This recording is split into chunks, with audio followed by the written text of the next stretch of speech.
QWorld, welcome back. It's Marlin Blakeney here. I'm here with Ericka Lassiter in Phoenix, Arizona. Good friend of mine since Kansas University, and also one of my best friends in the world, brothers, Kwame Lasseter's wife here in Phoenix, Arizona. Ericka, welcome. It's good to see you. Really good to see you, as always. Yeah, you're looking beautiful as ever. Thank you. I'm just so happy. You know, you're my first female. I like it. I like to be the first That's trendsetter. right. And you're going to be great too. I'm loving it.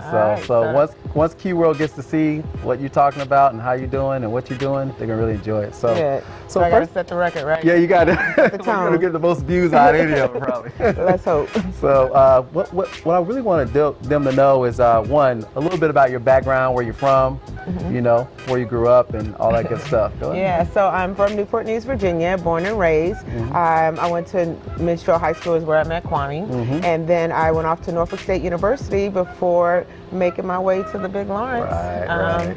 Coming over there to rec shop, hang out with y'all for a couple of years, and then we've been out here in Chandler and Phoenix area for almost 24 years now. Right. So this is home, Phoenix, Arizona, right now. Yeah, well, yeah. I like to still refer to Newport News as home, but I've been here so long, and my kids were raised here. This is their home, so as you know, automatically makes it home. Right. So you got 2 boys in Kansas, though, right? Well, 3. Oh, yeah. So, well, maybe 2 coming to, you know, KU. We're still trying to decide, you know, what Quentin's path will be, but KJ, as you see, has gone and taken this last year by, he just did it, you know, and loved everything that happened for him. And when I tell you, it's all something that we prayed for and watched.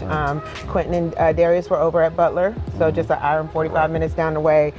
And with that, it was some days I'm going to both games, you know, hustling down that highway. So yeah, they're just kind of figuring out what their own paths are and, you know, enjoying life and taking one day at a time. Right. That's good. That's good. So right now, I mean, as far as your day-to-day, what are you currently doing in Phoenix, Arizona? I know it's a lot. I know, you saw me. Exactly. So you caught me at a time where it's really busy. As you know, I'm very involved with the Kwame Lasseter Foundation as well as Off the Field Players Wives Association. And then my sorority, Delta Sigma Theta, we're getting prepared for our regional conference out here. So those are like the 3 things as far as organizations that keep me busy, but real estate, you know, I've been working hard and praying for, you know, abundance and what you ask for, you might get. And I've been getting everything I've asked for since last year. So I've been very busy with real estate, working with multiple clients. And the fact that I'm going out of town for a week to be in Miami for Super Bowl, I'm hustling. No doubt. As you see, I was upstairs while you're getting all set up. I'm like, I got 3 things going at one time, but you know what? What you pray for, you get. That's true. So it's you know, the abundance that I asked for. Exactly right. Yeah. Right. They said don't ask it if you don't want it. I know. But yeah, everybody just wonder where Ericka stayed busy. I was at bed, 2 o'clock last night? Typing, falling asleep. Wow. So for all the people out there in QWorld that really want to be, say, you know, I'm a mom at home and, you know, I like real estate and I might want to try to do something like that. What kind of advice would you give to the people at home? I say either way. If you want to, wealth is real estate. You know, if you want to build your wealth and then you also want to help others get homes, you know, that's what I find joy in, is helping people find their home, you know, helping them find where they're going to either create wealth for other people in their family, generational wealth, or just investment, whatever you want to do with it. Initially in 2005, when I got my license, it was so that Kwame and I can buy our own properties and so that we could do our own investment and not have to worry about the commission side of it, you know? I didn't want to go and work at any company and do this, that, and other. But then as you learn, you get more involved, you like it. It just, I mean, here we are, 14, well, almost 16, 15 years later, somewhere down there. Yeah, that I'm still at it. Yeah, that's good. So in this process, is it as far as just like, so someone says they want to do it today, what is the process steps they got to do to get to be officially a real estate agent? I always say pray first, no matter what you do. Pray about it, make sure that's the path you want to go for, and then find a really reputable real estate school. I went to Arizona School of Real Estate Business in Scottsdale. I still love it. They do have a lot of opportunities online now for taking your real estate license. I need on-hand training. I need to be in. I need to ask those questions. I need to get those answers. So if online works for you, some people, you know, they just like that. So go through the school, passed the test, which is a big part of it. Kwame used to always call me cum laude. Ever since I graduated with honors from Norfolk State, he called me cum laude. So when I went to take that real estate test and I failed it, all feelings were hurt. And then I failed it again, feelings were hurt. But after that third time, I got it. So just be prepared. No, it's a lot of work. It's not easy. But once you get into business, find somebody, find a mentor. Get behind that mentor. They'll teach you how to do it and sail it. My son wants to be in real estate with me. Oh, really? And then he wants me to train his friends so that we can have our own little, Quentin. Oh, that's awesome, yeah. bro. That's really good. So, idea. yeah, and he's good. He's done a couple little trips with me, and so it's going to be a Lasseter's thing coming up here real soon. That's going to be a Lasseter state. Yeah. You know what's beautiful about that is, and I think you and Kwame, I know you guys did a great job. I think you guys showed the kids a lot of different varieties between work ethic, right? Obviously, you guys both graduated. School education's important, and then also entrepreneurship. Like you don't have to do an 8 to 5 job. You can do entrepreneur. You can do find your own. Right. But got to do something. Right. You got to do something. That was and for my kids, they always grew up doing volunteer work, whether they liked it or not. And it became to a point where it wasn't something that they, Eric and I talked about this a little bit. It was not something that they felt like they had to do. They started wanting to do it, and I did that with my mom. Always a giver, always wanting to help, and always wanted to give back to others. So with that, even though essentially it's just volunteering, it's a work ethic that you're putting into them, and you're putting it into them at an early age. So, do they like 9 to 5s? No.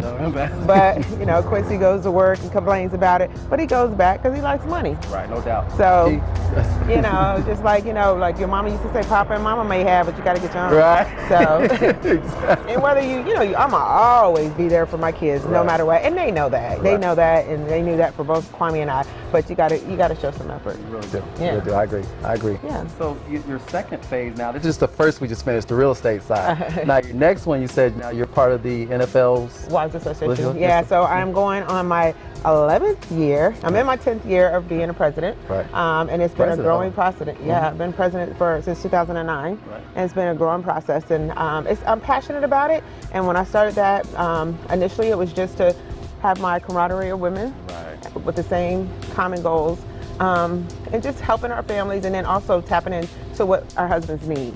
Because as you know, that's a unique sport, unique field to be in. And I've grown and I've learned, and and now we do our big fashion show every year. Wow. And that's coming up on the 31st. And it comes with millions of conference calls, millions of meetings, and then, pushing it to help raise money for charity. And each year, each Super Bowl city, we raise money for a different charity. So. Oh, wow. So it's random.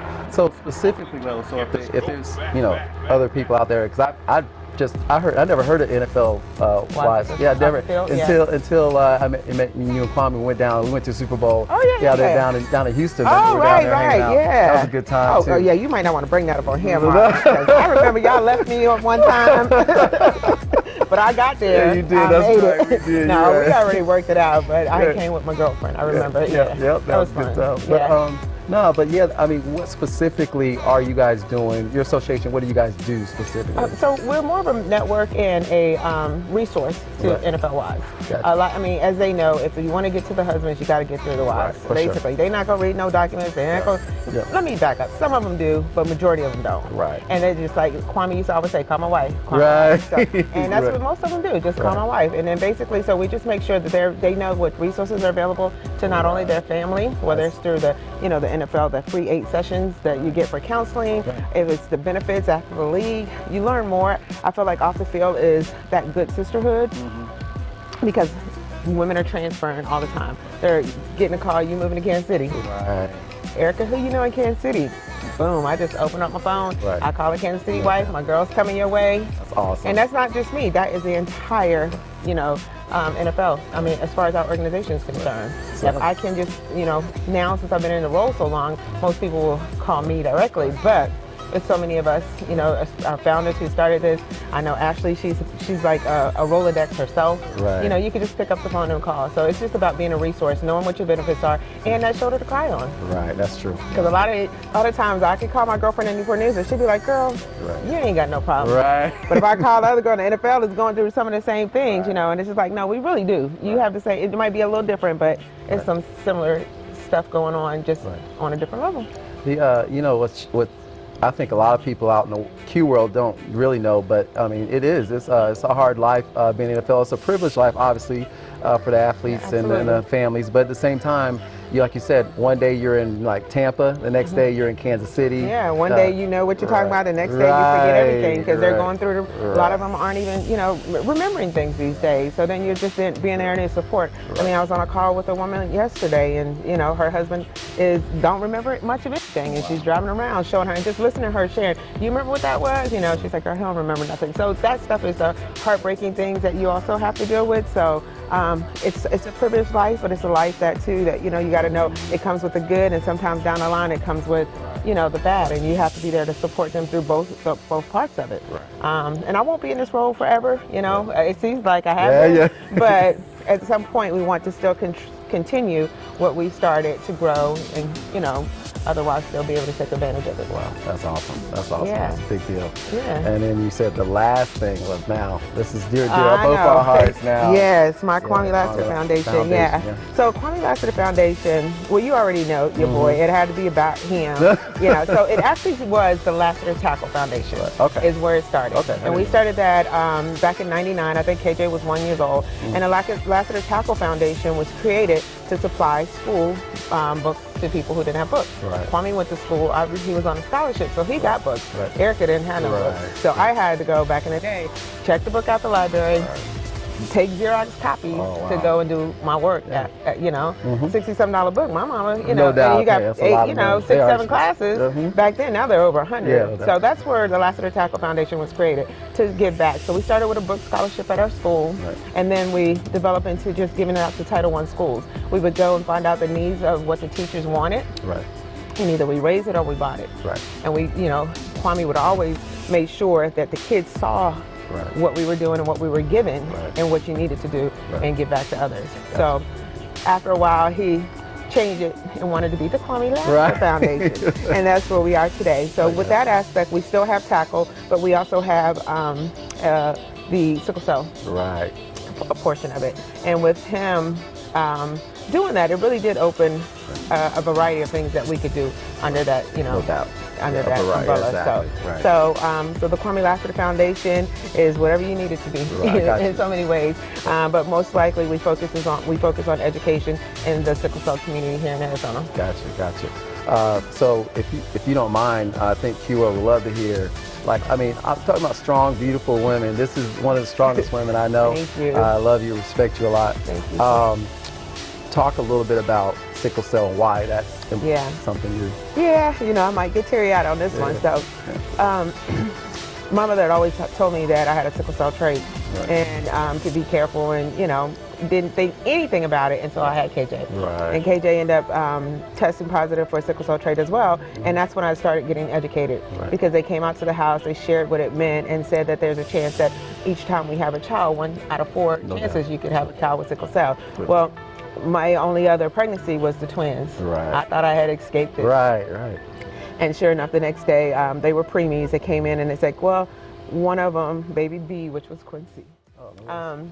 Quincy had could have sickle cell. At that point, they said, it's high fetal, most likely he has it, but we'll check again in 8 months. And as, time went on, he definitely had it. Hands would swell up, couldn't see his fingers, feet. And, I think by the time, we probably reconnected, he had several blood transfusions and battling with the pain. And I mean, some of my Facebook feeds come up and just seeing him laying in that hospital bed multiple times a year with sickle cell. It's just a painful, horrible disease that, many in our community live with. So, of course, with that being said, and with Kwame's, position here in the community, we wanted to give back. There was nothing here, basically. It wasn't at that point an organization for sickle cell families. And that's what we wanted to change that.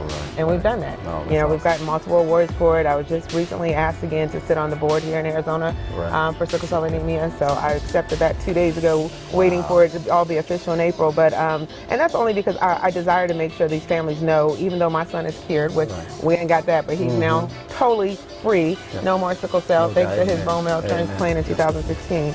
But we still give back to that community because there's not anything else here for them. And that's what they're accustomed to, and that's what our heart's desire was. So, and that's a way that I want to leave my husband's legacy and my family's legacy here in the area. Yes, ma'am. So That's so awesome. yeah. And you know, there's a lot of people out there, I'm sure, you know, dealing with some of that too. Oh, yeah. So just to even talk a little bit about it and experiences. Well, social media has helped me in that platform too, because families who, I talked to a young lady the other day, she's here from New York, and through social media, what I do, or what I've shared with Quincy, basically is helping other families. Right. They call, they find out, and then tell them, well, this is what you need to go ask, this is what you need to say. Right. What is that they're giving them, you know? Right. You know, be more involved in your child care, your kids' child care and health care, so that you know, and know that there are cures. Most people don't know. No. You know, they're still trying, because that's fairly recent, you know, in the last few years, 30-something years, but here in Arizona, it's picked up a lot where families are getting cured, so it's awesome. That's good. I bet you a lot of people out there don't know that. Yeah, if you don't know, first of all, know your trait status. Right. So make sure you know if you have the sickle cell trait, and if you do have it, get connected with your sickle cell community. Right. Because, it's real important. Awesome. Yeah. Man. That's good stuff. Yeah. Now, you know, the next thing I want to talk, which is just very, very near and dear, is we'll talk about Kwame a little bit. Yeah. So, you know, I played with Kwame. I met him at KU. We played football together. He was both safeties. I was strong. He was free. And, you know, right when he came in, because he came in from Butler. Yeah, Butler.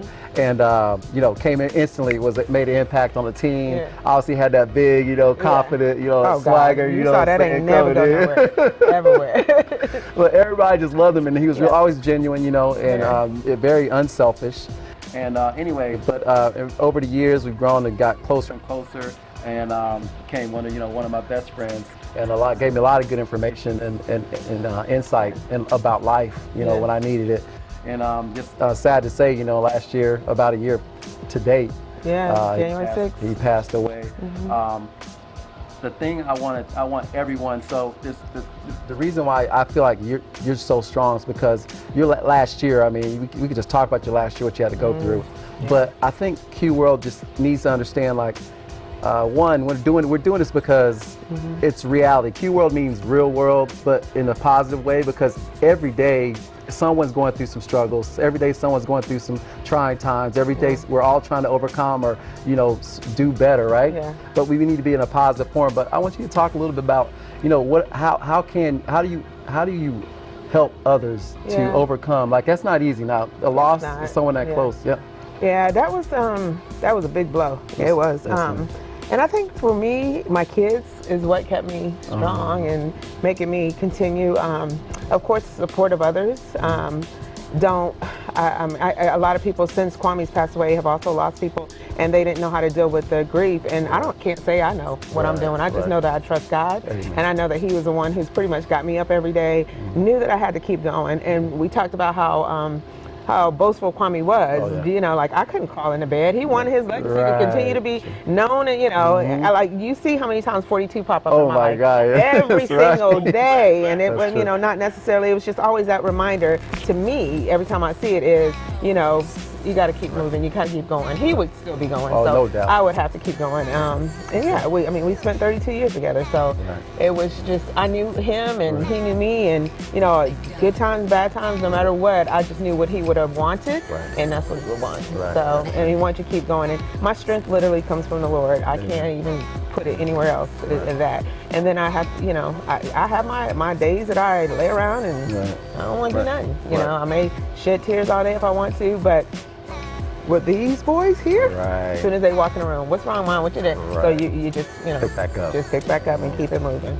Yeah. So, and I think that's very important what you're saying, because there isn't a wrong or right way to grieve, right? Look, I start wearing my ring and I put it on this side. I was like, it's like, it's no rules. Right. You know, I don't know what to do. I've never been in this position and before. No one can educate you or tells you. Yeah, don't tell you what happened. What are you supposed to do? The one lady called me Miss. I'm Miss now. You know, when I lose Mrs. And that was like a few days after he passed away. Well, that sent me in the tears. No doubt. I was like, wait, what? You know, you never know. I don't know what the rules are. I don't really care what they are. I'm just going to live my life, and what comes each and every day, I just take one day at a time. Right. So, I mean, and I get what you're saying. I mean, you're basically you're saying in QWorld, just understand, I mean, it's not easy. So there's no, like I said, there's no book written to say this is what you do when you grieve, because everybody grieves differently. Right. Some people cry, some people don't cry. You know, some people get depressed, some people don't. I mean, it's a lot of different things they can go through. Some people don't eat. I mean, but it's your own process that I think we're saying we got to go through, right? You have to go through it. I'm still going through it. Right. Each and every day, you still go through it. You just got to figure out what's the end game? Right. Is the end game I want to be in my bed all day? Is the end game do I want to enjoy life and celebrate life? Right. And celebrate the life that he led. So that's the end game for me. I love it. I love it. I love it. Oh, that's awesome. Yeah. So the next steps now we're going to talk about. Where are you going to be? I'm going to Greece. I'm going to Amsterdam. I'm going to Dubai. I'm going to Hawaii. I'm going to get on it. I'm just going. I'm going to enjoy life. Right. I'm going to do whatever Ericka wants to do. Right. Nothing holds me back. That's what I'm going to do. I'm going to enjoy life. I'm going to figure out what's next, and whatever comes my way, I'll take it on. In the meantime, I'm going to sell houses so I can fund my wishes. Right, exactly. And I'm going to be in KU every that's Saturday right. or Butler or wherever these kids go. That's where I'm going to be. Yep, no, that's awesome. Yeah, because I'll see you there next fall and this fall. Yeah, I'll be there April. KJ graduates in May. I know, isn't that so crazy? I know. So he graduated early then. No, it's 4 years for him. Okay. Yeah, it's 4 years for him. So he graduates in May, but he gets that extra year to play. Well, he always say that extra semester. Right. So that's awesome. Then he's done. He's gonna go. He's done. Yeah, he's gonna go try his get ready and prepare and try to get in the NFL. So let's talk a little bit about kids, because I mean you got both kids playing football. And for all these moms out there, especially they got little kids now, they probably I went through that. So I mean, give them your advice. I mean, because I know you can speak the truth. Like, Kwame playing in the NFL for years. I mean, for the Cardinals. What would you say to moms that kids are young playing football, and as they grow up through? What would you say to them? Protection is the first thing when I think about football. Right. But also just their dreams. Right. Support their dreams. Right. We live here in Arizona. I did not like sitting in 100+ degree temperatures watching those kids play football. Right. I love them to death, but you do it. So whatever their dreams are, whatever they want to do, just go ahead and support your child. Right. Support them. Yep. Right. And whatever. Quincy's a gamer. I done gone to how many gaming tournaments? No doubt. I'm out there. Let's go Optic. Let's go Met. Let's go Scum. Everybody. I know the whole game. Whatever they are wanting, where they want to be, then that's as my job as your mother is to provide and protect and to make sure I'm there to support you. Right. That's awesome. That's what I would say. No matter what it is, our kids. I wish one of them would play chess. Exactly. Something simple. I just sit there and watch. But that's awesome. That's good. So, as far as the Kwame Lasseter Foundation goes, there's some events coming up. I know that you guys got set up. Well, let QWorld know about what you have going on. So we every year we kind of kick our season off with preparing for our bowling event, which is always in September for Sickle Cell Anemia Month. Before that, we have the World Sickle Cell Day Foundation, World Sickle Cell Day, that we support that. But throughout that, we're still blessing families. So family will call and say, I need my life plate, something along that line. We're still doing things throughout the year, but we have our book bag drive back to school.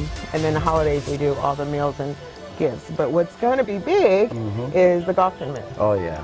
So I'm looking forward to that too. Yeah. So one of the things that Kwame always wanted was a golf tournament, and we just never got it kicked off. I mean, I guess he always was the mouthpiece and go work it out, but he was playing golf so much, never was able to. He pulled off that one, but never to the magnitude that he wanted. Exactly. So this year, for the anniversary of his death, I just had a revelation that January 6th, at least for the first few years, based on the day it falls on, is going to be the Kwame Lasseter Foundation Golf Tournament. So we went to Top Golf this year. The next morning after, it was supposed to just be me and the kids, my stepdaughters, and all of us were just all hanging out with our friends. Next thing you know, there's a lot of people out there. I mean, NMLB had their thing, so we had a really big thing that night. But I woke up that morning, and my first phone call was to a friend of his named Tom, and he's over at the Biltmore. I said, Tom, I need help. And he's like, let's make it happen. So January 6th, get ready. It's going to be here in Arizona at the Biltmore. And I'm going to work with the board, Banks and Spivey and Victor and all the ladies, and we're going to pull us off. Yeah, so it's going to be more of a, so you're going to have just like professional athletes, right? Oh, yeah. And then people come in and play a scramble with. athletes and A whoever group, want to yes, buy, yeah. buy a what do they call it, a group or Yep. No, that's good. and come play. Yeah, buy a foursome and come hang out. No, January 6th. January 6th. It's going to fall on a Tuesday next year, Right. All right. which has worked out because I know, if, the Cardinals will be in playoffs. Exactly. So, and most of the time, the Tuesdays are off, Gotcha. for a lot of the players. So hopefully we get the support from everybody in the community here who absolutely loves him. I never was able to do anything as far as celebrating his life here in Arizona. Couldn't put my kids through that again. Right. And so that's the way we'll celebrate and remember him. And we'll give people an opportunity at that to say the words that they wanted to say that they couldn't do, because, his service was, that was so amazing. I couldn't repeat it, and I didn't even know what to expect, but, like the story that you shared about your relationship with him and, hearing that, just seeing the crowd. I mean, I even though I wanted to do something here and I said I was, there's no way we could do that again. Hard, yeah. So It's we're a lot. just going to have to do it through golf tournaments. Hey, man. I love it. So we'll leave that here. That's pretty much it. What I will say this, though, there's two things I think we'll find. I think everyone in QWorld, you guys will find that's very heartwarming. And I think it's time. Yeah. But you're going to run into a lot of people in your life, Yeah. a lot of people. And a lot of people you're going to find out don't really care about you. Don't really want to be around you or only with you for one reason or anything. A lot of different different reasons. But there's a small few like Ericka and Kwame that you'll see people like that. I mean, Genuine. you could will drop today, will drop what she's doing if you need something and do it the best you can and make sure that something happens and take care of that. And that's rare. I mean, I have to say. And that's what made everything that they've done in the past. You may not pay that, you might not see the benefits there at that time, right? Yeah, you don't at that time, yeah. But you also have to go into it not wanting anything from it, and that's my thing. I don't really want anything in return, but what I do pray for is discernment, and sometimes it takes too long for that discernment to come. Some people will be in your life for a lifetime, and you learn later down the line, they ain't for you. Nope. And it took last year for something to happen to me from my own family member that I learned, if they not for you, that's it. Right. Don't waste any more time on it in your life. And took my kids to show me that. That's right. And when my kids put that, hurt my kids, it's a wrap. And then that alone let me know that, everybody who as much as you can pour into people, multiple times being hurt by people, if they're not there for you, keep it moving. Life's too short. That's so true. It is too short, Yes, as we know. Yes. Oh, yeah. We know now it's too short. Do. So. Right. And that's why I was actually, Spivey and I did our video podcast yesterday. Oh, I gotta see. Yeah, it's gonna be fun. Yeah, you know him. He's gonna come. Oh, that's my brother. Yeah, but we ended up talking about that fact and that there's certain stages in your life. Like there's gonna be everyone in QWorld, we all have them. Yeah. But there's certain periods and things that happen that impact you, like at that time, that's what it and is. change your whole outlook or even how important things are to you in your life at that time. Yeah. And Kwame passed, and that was one of those things where I was like, life's short. I got to start living for me and what I want to do and be happy for me, and not try to help every. Exactly. I wish I could stop helping others, though. I mean, I won't say I wish I could. I still want to help too. I want to help. I just wish I didn't have the heart. Right, I do too. 'Cause I can't stop. I just keep. I don't know. I was like, Lord, I don't know what you did when you created me, because as much as I don't want to and want to just focus on me, it's not in me to just focus on me. And maybe it takes counseling to figure out how to focus just on me. But that's never been my thing. I never saw my mom just care about just her. I agree. She always cared about everybody else. But I do want to see what it feels like. Right. I'll let y'all know when I'm over all across the country. Well, that's right. You go to Dubai. You don't have to worry about them. I'll let y'all know how it feels, because that's when I'm like, whatever, Awesome. No, that's good. See it. Well, good deal. Yeah. Well, everybody so how would they, so are you still doing the Kwame Lassiter shirts? Are you still selling? Oh, yeah. So let them know how they can reach you and get some shirts. And basically on our website, I believe it's under shops or products or something like that. If you go to the KwameLassiterFoundation.org website, you can find the shirts there. Basically, when you're buying a shirt, you're supporting a family with sickle cell. No matter what they're battling, whether it's needing something at the hospital, they call and need toiletries. Like I said, We've helped with rent, buy beds. We do it all. Whatever we can do, if we have it in our funds and we're available, we try to help all the people here with sickle cell. And then in more ways, educate them. So we do our World Sickle Cell Day. We help support that event and the family counseling. And if they want to contact you on that or anything? Oh, well, I think Facebook, social media, official Ericka Lassiter on Instagram. I do Instagram more than I do Facebook. And maybe it looks like I'm on Facebook much, but really I'm on Instagram. I got you. And I'm trying not to do either one of them as much.